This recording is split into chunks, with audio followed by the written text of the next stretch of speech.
You gave me some good information. Why are there skunks dead on the road? Why are there skunks dead on the side of the road and in the middle of the road is because this is the end of September. September and October are breeding seasons for skunks because they go through their gestation period while they're hibernating, and in the months of March and April they have their babies, which are called kits. And by the time spring is fully there, the kits are on their feet following mama around. Well, so this is their breeding season. Is the same with bears and everything? Bears have a longer gestation period, pregnancies. But skunks, right now, it's their breeding season. Oh, that's cool. Bears usually breed about every 2 years. If you're a homeschooler, you should watch our channel. Just make sure. I only get things that I've watched on nature channels and read in books myself, so it's not like I'm totally knowledgeable in all this, but I do remember hearing about the gestation period and the breeding time of the skunks. We're actually on the way to the Amish store because $1. It's called Finger Lakes Fabrics, and it's not Amish, it's Mennonite. Mennonite, I'm sorry. There's a difference between the bonnets that the Mennonites wear and the Amish wear. You can always tell the Amish women from the Mennonite women because the Amish women cover their ears. If their ears are showing with the bonnet, they're Mennonite. Okay. See, I'm learning. I never was raised around. Mennonite men don't always wear beards. Amish men wear beards with no mustache. Mom and Dad were raised in Lancaster County, and they know some, but I wasn't. Because Mom and Dad, by the time they had me, I was number 6 of 7 kids. They had moved to New York. Mennonites drive vehicles, but they need to be black. And Amish use horse and buggy. Oh, they all have to be black? Like John at he drives a black car? He drives a black pickup, yes he does. Oh, I didn't know that.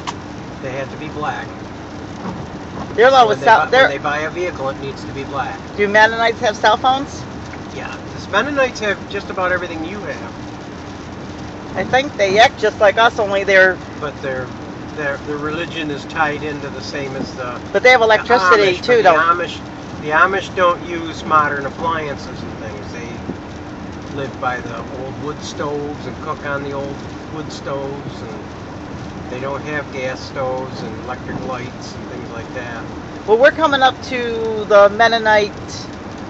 Oh, we've got a while. Okay, we got a while. But there are a lot of Mennonite in our area, and a few Amish, I should say. And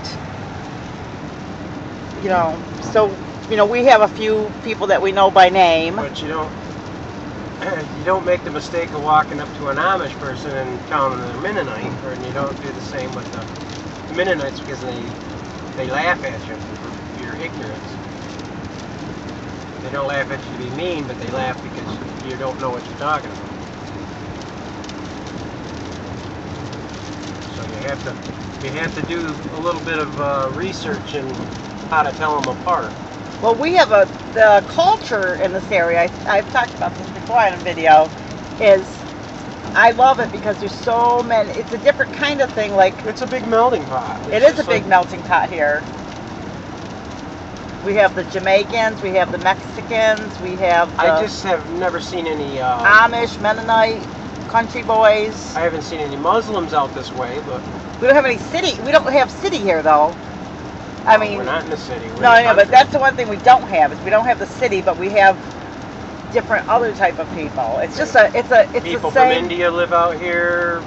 No, but I mean, but for the most part though, we have all kinds of. It's a melting pot out here. But for the most part though, this is upstate New York. We have everybody. We even have Muslims, but I mean, in this area, I have never met a Muslim. Yeah, but the locals in this area, the locals are country, Mexican, Jamaicans, the rich. We'd say the rich, not necessarily the rich, but the vacationers. and Amish and Mennonites. That's the locals. And then everybody else, you know, like I said, including the vacationers that all come to Fairhaven. But we have no city people here. And so that those Well, they come out from the city to visit. well, yeah, but they don't live. They're not considered the locals. Well, if they lived out here, there wouldn't be city anymore. Right. It's interesting, but We have people that come from the city that want to get away from the city that move out in this area. but we're talking our little town, our little Red Creek, Wolcott, you know, little area. You drive out 10, 20 miles and you're in another world. You know what I mean? Pretty much. Well, it's nothing to drive down the road and see a deer stand inside the road. Right. You don't have that in New York City either. And the traffic, a lot of the roads are like this. They're not like a bunch of traffic. But they're actually, I think, more dangerous because people drive faster. And you have a lot of DWI and all that. Yeah. You have people that get killed on the roadside. They put crosses up on the side of the road where their relatives got killed. Yeah, they have that where I live too. They do. But the thing Well, is, I'm sure they have it all over like that, but I'm just saying that you go to New York City and they don't do stuff like that. and there's lots of vineyards out this way. Yeah, this is an apple. Oh, that's apple orchard. I did that before. I said apple orchards and vineyards, blueberries. They use a lot more of the miniature apple trees now than they did in the past. Yeah, every time I go by there, I think it's Across a the vineyard. road from our house are the original big apple trees, but I wouldn't be a bit surprised in the next 10 years they pull those out and put miniatures in. Well, it's too hard Because to you pull. get just as many apples off of miniatures as you do for a full size. And easier to pick. You don't have to use ladders and worry about your help We falling should build off the ladder and getting hurt. a mini orchard. We have mini orchard. Is that our flowers are all miniature? Our trees are? Some of them, they're semi. Oh, that's good to know because I didn't. They'll get about 10, 12 feet tall with that. Well, I didn't know that. See, I'm learning. Our pear trees died. We need to replace those, but We need blueberries. Of course, I'd like cherries, but that's been a debate. the trouble is with cherries is like the mulberries. The birds get to them before you do. Unless you're spraying them. But we got in a conversation this morning too about the feral cats that are all hanging around. Yeah. Because We don't need the feral cats the hanging around. thing is we had some kittens, but they just run as soon as we see them, and because of our cat, we figured they're going to have to go to the restaurant to eat. We had a big conversation about that, only because, well, we got to protect Katrina, Kitty, our cat too. Yeah, Hurricane Katrina's enough. She's cute. She loves Clay. She's a pain. I shake her food and she comes to running because I give her a special treat of tuna sometimes. That's only if I need her to do something for us. But she's learning the house rules. She's learning the house rules. She's good. But she was the stray cat that we got. But the problem with the feral cats is there's a whole tribe of them. And we have to... I thought I saw a few kittens, and I thought, maybe this isn't so... Footy cat. This might be not such a good idea because they all live at the restaurant. At the restaurant, they're just coming over for a snack and going back to the restaurant. And we don't need to feed. The trouble is living in the country. If you feed the cats on the front or the back porch, and there's food left out, it also attracts possums, raccoons, and other critters in the night, which could possibly be rabbit or whatever. And if you get up and hear a noise and you walk out on the front porch and get bit by a rabbit or raccoon, you're going to have to go through a lot of shots and everything else. I've had my rabies. The thing that it doesn't matter. No, I'm teasing. I said I've had my rabies matter shots. You have to go through it all over again. I've actually had rabies shots before. I lived in a house and got bit by a bat before. But the thing about it is the problem it's not is a very fun thing. Well, the problem is the cats won't stay because last year I tried to attract a feral cat and they just keep going back to the restaurant. So I just have to. Well, they get better food than they do. Well, they get filet mignon and Herman filet. I can't say it right. They get all the really great fancy food. So leftovers. So they're not going to be happy with just a little bit of cat food. So, because last year I saw little kittens and little cats and felt bad, and they they just don't stay. They'll eat and then I don't see them again. So it's probably more fair to them too. So, and so I guess we made that decision today, right? Not to feed the feral cats. We don't need problems. Well, because we have to also look out for the chickens, and if they attract skunks and other the food. Well, you attract skunks, raccoons, And they get and into possums to eat your cat food. When they're done eating your cat food, they go and look for other food. Well, they find which is your chickens, your ducks. I had a problem with skunks before eating my baby ducks. yeah. So you don't need all this extra problem. well, we just said that it's not like they're not getting fed. Sounds nice to be feeding the feral cats, which is fine if you live in a city because you don't normally have all these wild animals in the Well, city. the problem you is do have a few, but it's not like you they're don't not. need to be drawing foxes and everything else to your house. It's not like they're not being fed because they live 2 doors over at the restaurant. Yeah, so the restaurant's only about 50 yards from the house. Right. So Let them go there.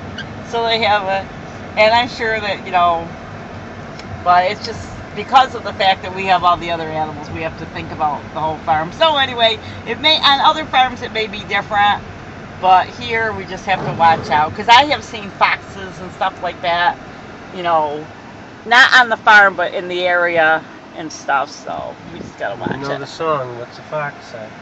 I don't know what he say. That's a song. Oh, what's the fox say? Meow meow. And I don't want Katrina to come home with if she gets out a big bunch of kittens A either. fox will drag Katrina right off. Well, yeah, but I don't want to have kittens either Well, you want to have kittens from a because we haven't gotten her fixed cat yet. fox, you'll have a dead cat. Yeah, that's To true be too. blunt, you'll have no cat at all. I know. If a fox comes on your porch to eat her cat like cat food. So you have to be careful when you're dealing with animals. So these are the kind of conversations that We go from one extreme to the other. Yeah, one extreme. Well, I didn't know what a feral cat was. Travels. Because I always lived in neighborhoods and people would dump a little cat off and neighbor would always pick it up and take it in. But here you got like a tribal feral cats running the neighborhoods. You don't need feral cats. I always thought a feral cat I didn't realize that you can tame them up, but it takes a while. And so it depends. I don't know that much about it. So anyway, just like if I see a wild rabbit, I can't be hounding them and then having them eat all the vegetables because these guys Well, that's why I grow them in buckets up off the ground. We don't have problems with rabbits. So We have problems keeping up with them. So that's one of the adjustments of moving the country life. You're like, oh, kitties or cats, and he's like, Pigs out in that fence oh there. yeah, look at those piggies. Like, I missed them. I saw them, but I don't think the camera got them. But just because you see cute little critters, educated people might say, yeah, that's the cute little feral cat, but it could attack your cat. Well, I wouldn't let it attack it, but you might end up with kittens. But you said like pigs are dangerous. You told me. Yes. Well, you said you saw a pig eat a kitten one time. A cat. I saw a pig eat a cat once. About 3. Actually, the cat was about the size of Katrina. It was walking across the top of the wooden railed fence. I worked for a farmer, and the pig was probably a good 6 feet long, if not longer. And it was a sow. It's like I wanted a goat, and Clay's like, you don't want a goat, they get The cat loose. was walking across the top of the wooden fence, Mm-hmm. and the pig reached up and grabbed the cat by the midsection and ate the cat. That's disgusting. Well, pigs have been known to eat their own babies too. So, pigs aren't the sweet little porky pigs that you see, and the baby pigs are cute. Yeah, they are until they get big. Well, it's like you taught me that about my favorite I've story. never trusted pigs after I saw that incident. I was probably about 16 when that happened. Tell me about my favorite auction item, the mini pot belly. Oh, pot-bellied pigs. Because Clay taught me this. The mini pigs. They call them mini pigs. Yeah, they're mini because they're babies. These things, everybody thinks that you're going to buy this baby pig for $95 to $150 for this baby pig, and they think it's going to stay that small. These pigs, these mini pigs, grow to be 100 to 200 pounds apiece. They're a full-size hog. They're as big as a German Shepherd, Brittany. Not as tall, but as big body-wise. Check out the YouTubes on when people You buy look at mini pigs on the YouTube. teacup pigs, and when they grow up, Yeah. they're a full-size hog. They're a full, well, not full, so they're probably about half the size of a normal pig. But But still, they're still 100, 100 and a half pounds apiece. and they tear They're up the. friendly as heck, but they can be very destructive to your It's like having a big. house. Not that it's bad if that's your family's thing, but not most families, a big hog like that in the house would be a bunch. Now, most people think that these mini pigs are about the size of a Chihuahua and stay that size, and they don't. Well, the reason I say it's my favorite item at the auction because, and I don't mean it in a mean way. It's a kind of like a funny thing because The naive people are buying these things left and right, and then a friend of mine bought one, and wasn't 6 months later, she's trying to pawn it off on somebody else because it's already reached 150 pounds. and you see them, and after the auction about She three. says, "Oh, he's a real sweet pig." It's like, yeah, I'm sure he is, but he's not as mini as you thought he was he? And like 3 months later, you'll see them all in the Craigslist. People try to get rid of these pigs. They don't know what to do with them. It's not funny, but it's like. And Clay tells people don't, because people ask Clay. Unless you're ready to have a full-grown pig in your yard, I wouldn't be buying it. Clay has people that will ask him about animals, like, what do you think, and auctions and stuff. And he'll tell them, and he always says, don't get a mini pig because it's not gonna stay. There's no guarantee. You want to eat a big or eat it when it's grown up is fine, but don't make a pet out of it, because if you call it Porky or Petunia or whatever, you're gonna have a pet pig that you're not gonna eat. There are certain items that. That's why when Yeah. we had the rabbits, I told Ruthie, don't give them names, give them numbers, because once they have a name, you can't butcher them. It'd be like our chicken prunella. We'll never be able to do anything with her but sell her, because you can't eat something that has got a name. Same with the rooster, the black rooster we got. He's got a name. There's no way you'd ever eat him. I would, but most people wouldn't. It's I mean, it's not wrong or right. I don't consider that light is back on. Is it really? Yes, sir. Oh. You're gonna have to call him. We took Saturday. It wasn't even. Didn't even get home. Here's the Mennonite store. So I hope you enjoyed our stories. We thought we'd take you along for the ride. And if you've ever had a mini potbelly pig or feral cat, we'd love to hear your stories. And here we are, Spring Lake Fabrics Mennonite store. God bless. We'll see you in our next video.